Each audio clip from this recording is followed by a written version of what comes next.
Craig Campobasso joins us with his work called the Extraterrestrial Species Almanac, the ultimate guide to Greys, Reptilians, Hybrids, and Nordics. How did Craig Campobasso get interested in UFOs and extraterrestrials? Well, I did when I was 26. I started my casting career on Steven Spielberg's Amazing Stories, which was an amazing feat in itself. And during that time, I had a major spiritual awakening, and I just started looking into all things universal, looking into master teachers, and started delving deep into the UFO community and learning from contactee cases, abduction cases, meeting lots of people in the industry, and over all these years. Well, let's talk about the new work, the Extraterrestrial Species Almanac. Tell me about the research that you did with this. Well, the research is all these years of meeting and talking to contactees. I have met, and I guess this won't sound strange to people on your show, but many hybrids who are from different various places around the universe. For instance, for one of the most enigmatic races are the mantis beings. There's not a lot of information on mantis beings. So I came in contact with a woman who is actually a mantis hybrid. So I was able to interview her to get into and delve deeper into who and what they are, what their agenda is, because a lot of times in abduction scenarios, they're sort of seen in the background, and they're observing or protecting, and it's kind of sort of up in the air what they are. But I learned a lot from her, and then therefore was able to incorporate her information into it. Now, someone will probably say, now, how do you become a hybrid? Some of the hybrids I met, their fathers worked in military installations, and they had taken extraterrestrial DNA, sometimes from 3 different races, and incorporated it. And that military officer would then use his own sperm, and then these children would be born, and then they would raise them and see how they interacted. Another way is when the embryo is in the womb, is that an extraterrestrial race can actually inject it with part of their own DNA. Let's talk about these 82 species. How in the world did you come up with that number? Well, I was listening to Paul Hellyer give a lecture. Former Defense Minister of Canada. Yes, exactly. And he's just amazing. And he was talking about 82 races that he knew of that were visiting Earth. There are way more than that, but I decided to do an homage to him and choose the 82 races because he's just been so amazing with all the information he's brought forth that's been suppressed. Now, some of these 82 races, I mean, I know the Greys, the Reptilians, the Hybrids, the Nordics that you've got on the cover of your book. Right. But what are the others? Well, there's some not that you don't have to go through 82 different species here, but give me an idea. Well, some interesting ones are the Jowlin. They're these little creatures that are about 2 to 3 feet tall. They're sort of like doctors in a strange way. They sort of waddle a little bit. They really are primarily seen with starseeds who are either going through a rough patch or if there is a physical ailment, sometimes they are seen assisting them, or if their mind gets bombarded with so much cosmic information and downloads, it could be very trying to a starseed that's just waking up. So they've been seen. There's also these creatures that are also smaller that are called bat bawuls, and say that 5 times really fast. And they sort of do a little telepathic hypnosis on people like draconians and bad grays and et cetera, that sort of bends people to their will when they're being abducted to keep them subdued, et cetera. There's some synchronicity to this book because you dedicate it to your biological father that you recently found. Tell me about this. Well, this is such an amazing story because once I started working on this book, which was in 2019, I got a phone call from she told me she was a genealogist and I was her 4th or 5th cousin, and she wanted some information on my mother's father's side. That's how we were related. I told her, I said, look, I have a biological father. I don't know much about him. My mother didn't. It's a long story. All right, but you did know that you had a different father. I did from the age of 12. So I tried to find him on the internet. I just had his first and last name. Never could find him. She found him for me. So she said he passed away in 2006, and he's buried at Forest Lawn. I went down there the next day, asked them if they had a name of a person that called when he passed. They did in their computer, and they gave me that name. I came home. I looked it up, and this man lived right around the corner from me. Oh, my God. Yes, a 74-year-old man, and I thought, well, maybe this could have been his best friend or something. So I wrote him a letter. His address was online. I put my picture in, told him a little bit about it. 2 days later, I got a call from his son who said, my dad got your letter. And I said, oh, was your dad friends with Fred? And he said, no, actually, it's his half-brother.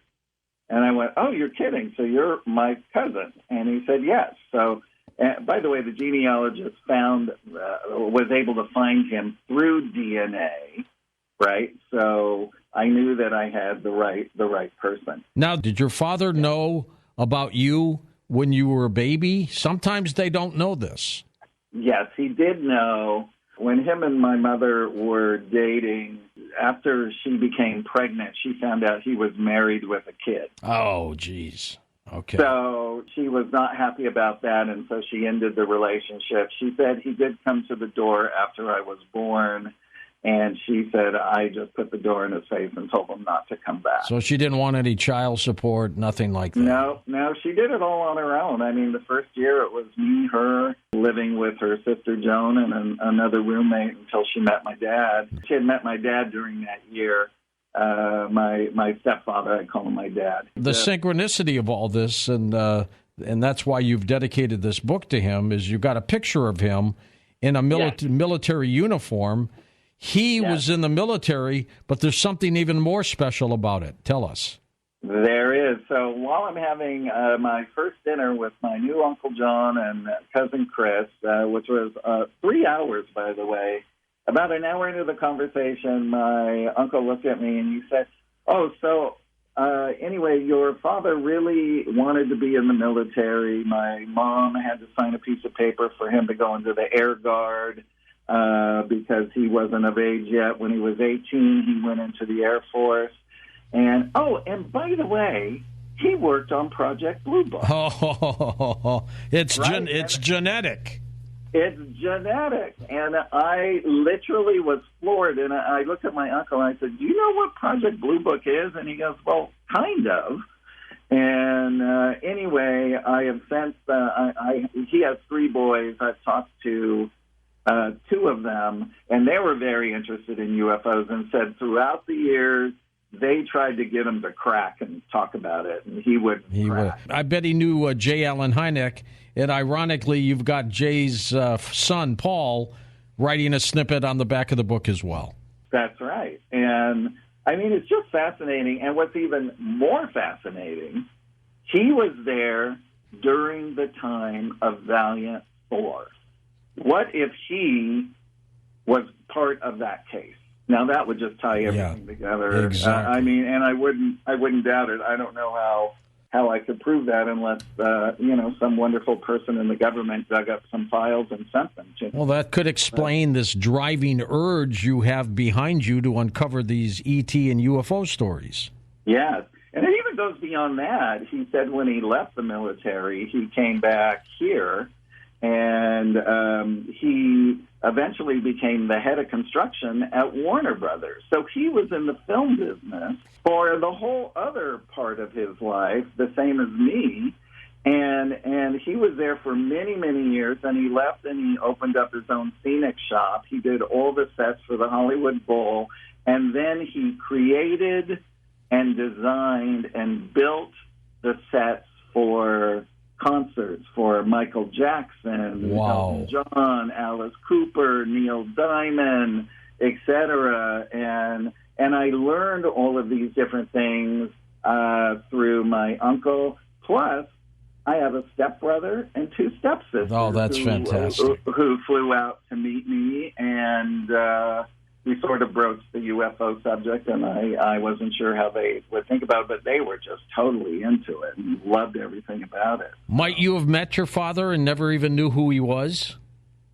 Interestingly enough, in the same town that I live in, him and his wife lived here, and right around the corner from me, we have an antique mall, and they had a booth there, and I've always in there, and I bet there was a point where we were in the same place at the same time. Yeah, absolutely. You might have even been in his booth while he was there.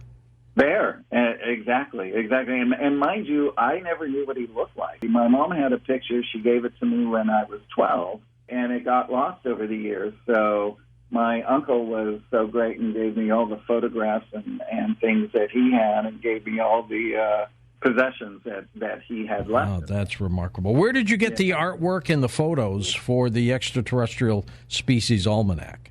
Well, the artwork, there's close to, I think, 90 renderings. So I worked with a lot of artists, and that is painstakingly time-consuming. I mean, there's one on almost every other page. Yes. We have 4 actual pictures of extraterrestrials, one of those being Valiant Thor, 2 of those being from the Clarion race, which is from the Maurizio Cavallo contactee case out of Italy. And actually what I couldn't put in the book is who they were. The male's name is Sewell, and the female's name is Nelfa. And Nelfa is studied in astrobiology and chronoastronomy dimensional, which basically means it relates to time in the universe between the dimensions. And Maurizio is also in contact with a guy who is a Venusian time operator, which also he shared a picture with me of, who is very unique looking. He's human. He has a very elongated head.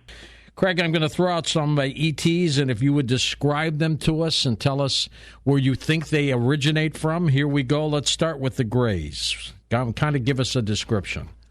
Well, the Greys they're just like humans. There are many different races of them, from small, medium, large, supersized. Primarily, they come from Orion, Zeta Reticuli. Some of them are interdimensional. Some of them are from the future.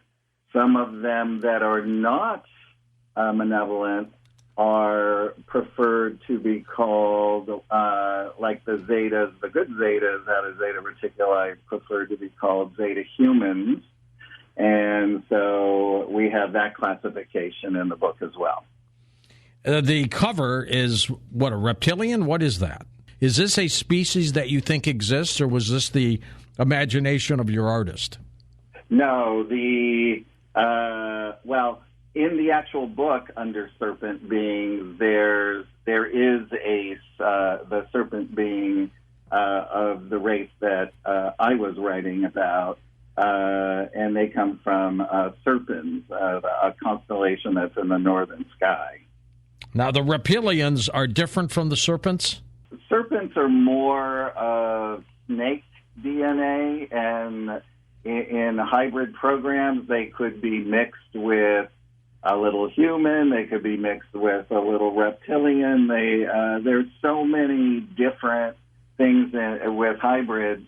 Basically, the most precious alloy in the universe is DNA. And once a race becomes schooled in genetics, they basically start building different races for whatever they, if it's for a diabolical thing to include into their society, or sometimes if say a benevolent race comes to Earth and they want to study us for 1,000 years, part of what they do is they start a hybrid program. Therefore, they can understand us by being a part of us as well. So they look at it differently than we do. How they obtain the DNA, they would definitely go in and they would ask the soul if they could extract that DNA, and if the soul said no, then they wouldn't do it. But basically, there's so many different species with just different mixtures. I've always thought the hybrid program could have also included trying to remove us from the planet and replace us with the hybrids. Well, that seems to be the case at the moment. Oh, really? If we go to like the Sasani beings, for instance, they're in a parallel Earth 300 years in the future. And at one point in that version of Earth, they lost their way in that dimension and they sort of destroyed their planet, not physically destroyed, but pollution and all of that. So they sort of mutated into these gray-like creatures that could no longer reproduce and were dying out. So they sort of came to our timeline, extracted DNA. Over time, they became a benevolent race. So their first hybrids are called the Mazay. Their hybrid twos are called the tall gray Mazanis. Their hybrid three are the Sasani beings, which are half human, half gray. Their hybrid four species are called the Sheyao. They're slightly more human-looking. And then in the hybrid fives, they become more human-like. And then they sort of become Earth humans all over again once they get into the hybrid 7 of their program. And I think they're entering 6. I talked to Daryl the other day to actually go over it all. Are there many grays scattered throughout the universe, many reptilians, or does the species, is it confined to a certain planetary system? Well, I think the bulk of it is in Theta Reticuli and the Orion. For the grays. For the grays, and some could be in Boötes as well. Okay, interesting. Yeah. Yeah, and of course here, living underground. Do you have a favorite species? I do. I'm very kin to the Pleiadians, and I really love also the Clarion race because they just have such a wealth of information, and as well as the Pleiadians. But the Clarions, for instance, they believe in creating light. They honor the one with no name, the invisible architect of creation. Like God. Yeah, exactly. So that's their version of it. And they believe that time and space are their temples, planets and stars their cathedrals, and the universe their sanctuary. I just think that's beautifully put the way they put it. Are there many species that look like us, the Nordics? Oh, there's so many. There are so many species that look like us, and that's why in the consciousness-raising programs, a lot of beings that are from all over the universe who are human are actually living and working in jobs on the planet. I have actually ran across a few in my day. It wasn't confirmed that they were, but when you look at them and they look at you, you know you feel it. And it goes back to that feeling that Dr. Frank described when he first met Valiant Thor, who looked beyond his eyes deep into his soul, and he knew that he had read his soul history. And he knew that he was someone quite special. And it's the same sort of feeling when you see one of these beings here. I mean, all of us could be interacting with them on a daily basis. I've always wondered if the various races on this planet are separate extraterrestrial species that all came here. I actually believe that that's true. They do say that one race went and settled in Norway, and that race actually has, I believe, more teeth than we do, and that's how you can tell them apart. I'm not sure what their original race was called, and I didn't include them in the book, but I just found that was fascinating, and of course it's a Scandinavian country. Not every race is benevolent. Which ones, in your opinion, Craig, should we watch out for? Well, definitely the Draconians, the Bad Grays, the Bat Bulls. As we know, Draconians, there's so many different of the reptile species. Lots of them look different. Some are extremely tall and large and muscular and aggressive and overpowering, and they're tyrannical warriors. And as we have all sort of heard how the agenda of taking planets over from the inside and in secret, how they look at a planet like Earth as a resource, and that the humans are a resource, and that they keep us from becoming sovereign beings of the universe because we're dualistic and we are not yet fully conscious. So that's why all the benevolent races are here, and they have these consciousness-raising programs, because once we reach a fully conscious state, they're not going to be able to stay here anymore, and they can't stay in that vibration. So this is sort of like their last fight. But the good news is this planet is going in the right direction. It will turn into light. We will join again with universal society, and we will start learning about other worlds, and there'll be exchange programs. Like, for instance, on Valiant Thor's craft, the crews on every saucer, they're called Victor-class saucers. They're 300 feet in diameter and hold a crew of 200. Every 3 months, the crew is shifted out. The main crew stays, and they go to a different craft, or they go to a mothership or to a starship. And while they're there, they're learning all different kinds of jobs, and that's how their society is created. And some then want to enter commandership and start going through those programs as well. So I put a whole section in the back of the book, by the way, that explains all of the Galactarian alignment of space peoples and planets, craft, how they work, etc. Also the cosmic laws and a terminology of the extraterrestrial world. It seems, Craig, that the abductions of the 50s and 60s, where they were a little more prevalent than now, why is that? Why do we seem to have a shortness of abduction cases? Well, I think in the 50s, for sure, it was all of the humans that were coming and making contact with guys and men and women here, especially George Van Tassel, we know Adamski, Dr. Frank. There was many from that era, and basically they all had the same message.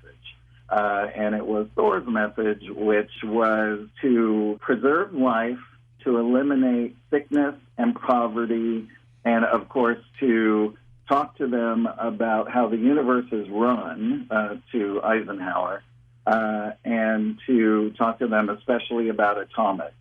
Atomics, for instance, not only affects this planet and knocks it a little bit off its axis, but it interferes interdimensionally and sends waves out into the universe.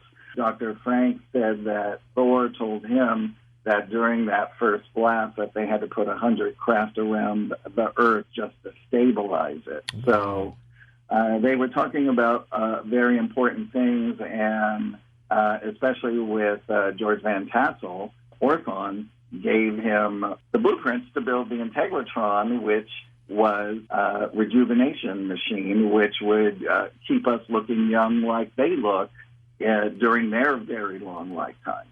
Craig, with all these different species out there in the universe, where do you see good old planet Earth in the next 50 to 100 years?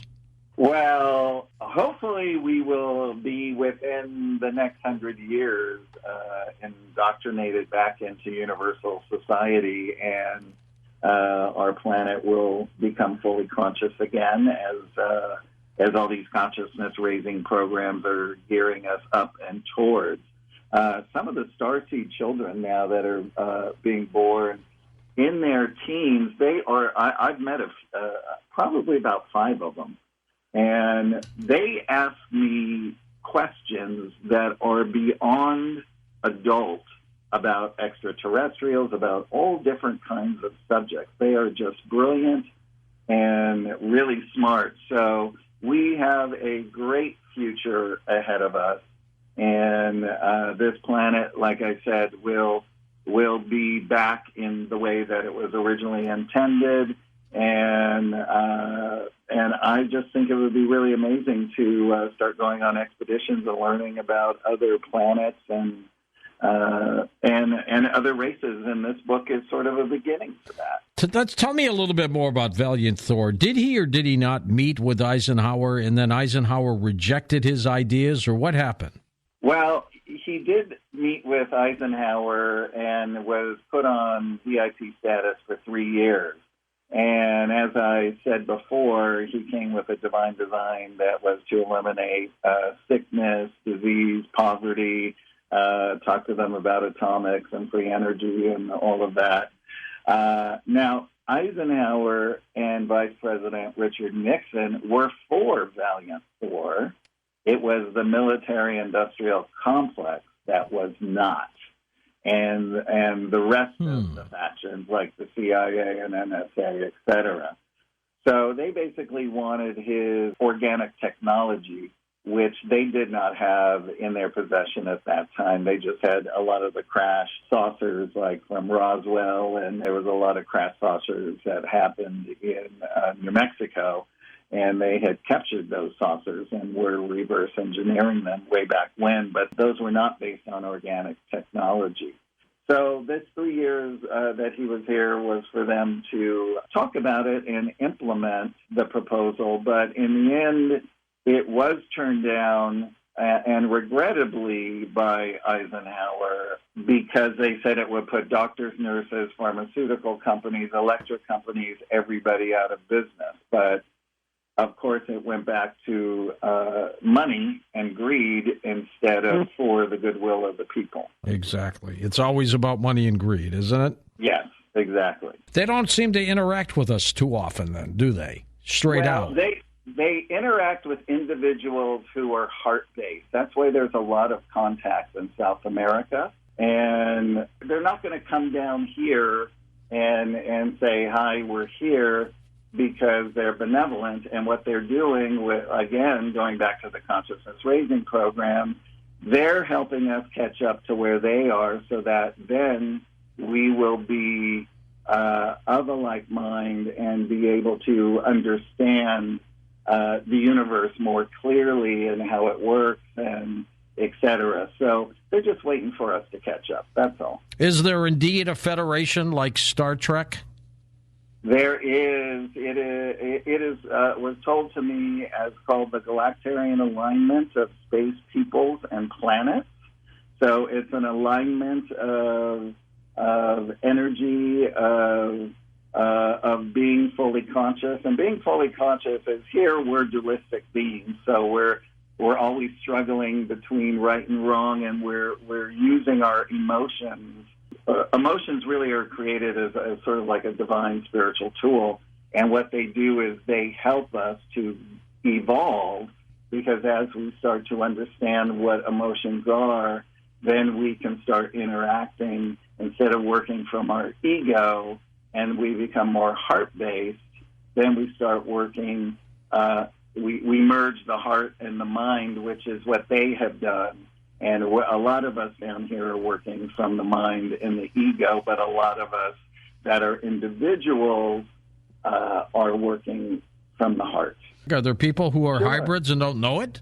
Well, yeah, there are, yes, absolutely. And a lot of times what happens is when they start opening up to the greater universe and start waking up and feeling these new emotions and all of this flooding in, you can sort of take it to the place where when someone has a near-death experience and they go into the womb of creation and they understand, like they feel like, I am a part of everything.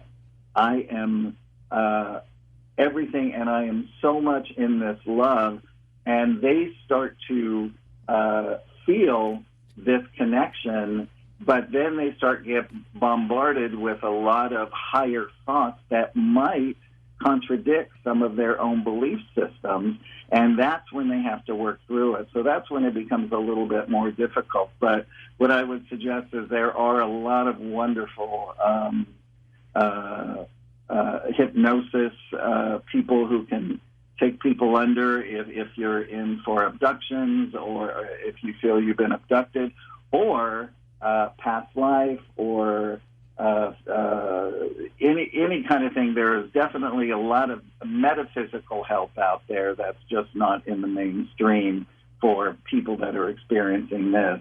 I heard a story, and I don't know if it's true, but I heard that the government approached Steven Spielberg about making Close Encounters. Not that they gave him the idea, but I believe he was shown the being. And Jackie Gleason was shown the being through Richard Nixon as well. Down in Homestead, Florida. Yes, exactly.